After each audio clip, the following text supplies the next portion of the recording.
Hey everyone, and welcome back to our channel, Gotta Go Orlando. It's getting so close to the opening of Tiana's Bayou Adventure, which is on June the 28th. And yesterday, Walt Disney World gave us a sneak peek inside. Yes, that's right, we finally get to see for the first time. So if you're waiting to ride Tiana's Bayou for the first time, and you don't want to see anything inside, I suggest you turn the video off right now, or head to one of our other videos. So sit back, relax and enjoy your first look of Tiana's Bayou Adventure.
So what's your thoughts about Tiana's Bayou Adventure? Let us know in the comments down below.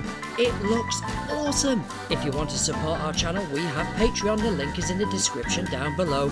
Please don't forget to smash subscribe if you haven't already, and hit the notification bell and share with your friends and family, as this really helps the channel grow. Want even more Orlando, Florida updates? Don't forget to check out our website that covers everything that's happening here in Orlando, Florida, gottagoorlando.com. Now get out there and go make some memories, and all I can really say now is TikTok.